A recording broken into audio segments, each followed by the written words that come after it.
عندك طالب ثانوية عامة في الفترة دي، يا تذاكر آخر 3 شهور وتجيب مجموع، يا تعيد السنة وتريح دماغك.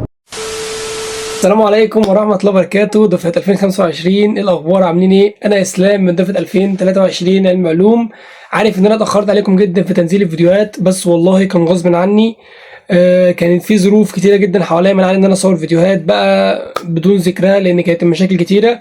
بس الحمد لله هحاول على قد ما أقدر بمساعدتكم وبدعمكم ليا الفترة الجاية أكثف من تنزيل الفيديوهات شوية، أحاول أنزل في الأسبوع فيديو أو فيديوهين بالكتير.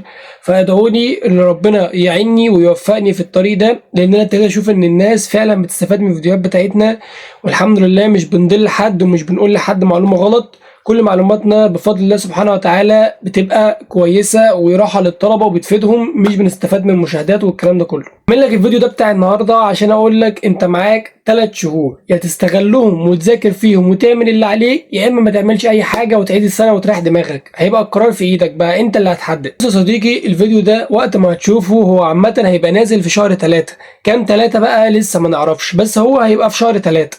انت هيبقى معاك شهر 4 كله وشهر 5 واخر 15 يوم اللي هو هيبقوا شهر 6. فهنقول معاك شهرين ونص، 3 شهور. معاك فرصة ان انت تخش المراجعات وتعمل فيها اللي عليك وتذاكر وتقول يا رب. يعني انا لو انت واحد فعلا واقع، يعني مش عايز احبطك ومش عايز اقول لك لا ومش لا، لو انت واحد واقع ومش مذاكر حاجة خالص، انت المراجعات دي هتفيدك بنسبة 50، ولو انت مركز جدا فيها وبص يعني بتذاكرها بنسبة 50 55%، مش أكتر من كده. واللي يقول لك أنت ما ذاكرتش حاجة من أول السنة هتذاكر في المراجعات وتجيب مجموع، اعرف إن هو بيضحك عليك وعايز ياخد منك فلوس عشان تخش له المحاضرة بتاعته. مفيش الكلام ده، ما ينفعش واحد يبقى من أول السنة ما فتحش كتاب، هيجي في آخر 3 شهور ويقول لك خلاص بقى أنا هخش المراجعات وهعمل اللي عليا وهجيب 85%. مفيش الكلام ده.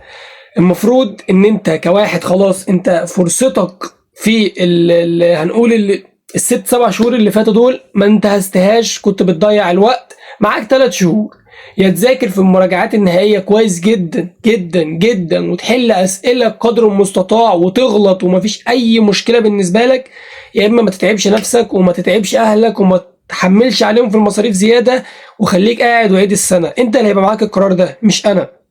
أنت بعيدا بقى عن الظروف اللي خليتك ما تذاكرش ال7 أو ال8 شهور اللي فاتوا دول، يعني بعيدا عنها وبعيدا عن كل واحد ليه مشاكله وكل واحد ليه حياته الشخصية وكل واحد ليه حاجات منعته، بس خلاص يعني عايزين نقول ان الوقت عدى. الامتحان 15/6، ففي ناس خايفة، في ناس عملت اللي عليها وحلت أسئلة وحلت واجبات ودخلت امتحانات وقفلت ولسه خايفين. لا، مش عايزك تبقى خايف. اي نعم الخوف الدافع اللي هيحركك، بس انا عايزك تطمن ان الله لا يضيع اجر من احسن عملا.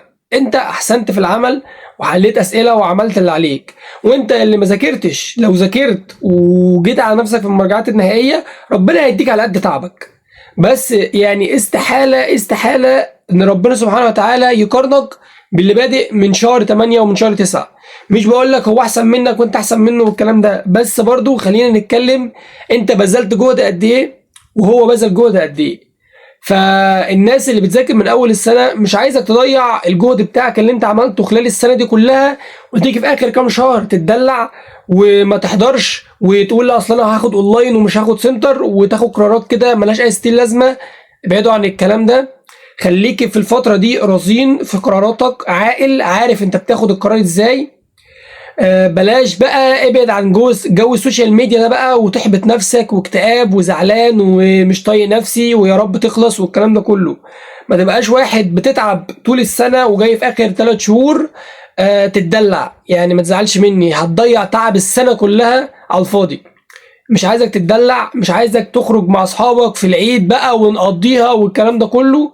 يعني كفايه عليك اول يوم العيد، وبعد كده طبعا هيبقى عندك مراجعات طبعا لازم تركز فيها الفتره الجايه.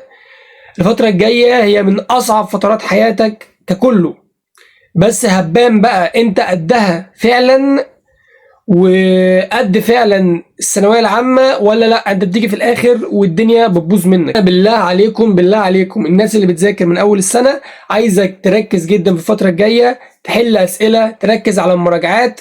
الكلام ده كله والله هينفعك، هينفعك. وركز مع المدرسين بتوعك في المراجعات النهائيه، شوف المدرس بيقول لك ايه واعمل باللي بيقول لك عليه.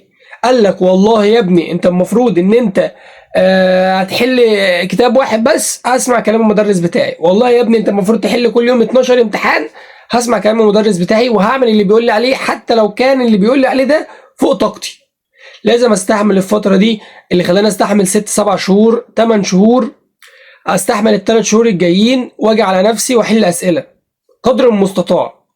الناس اللي ما بدأتش، الناس اللي لسه الدنيا معاها مش متظبطة، انا قلت لك معاك 3 شهور، يا تراجع فيهم كويس مع المدرسين وتخش الامتحان وانت معاك حصيلة 50 55% وتعمل اللي عليك قدام ربنا، يا اما بقى تريح دماغك زي ما انا قلت لك وتعيد السنة. وهنا مش بحبطك، انا برضو بلوم ان انت قاعد بتعمل ايه في 7 8 شهور، يعني ما ملهاش تفسير خالص غير ان انت مش بتتحدى ظروفك، قاعد مستسلم.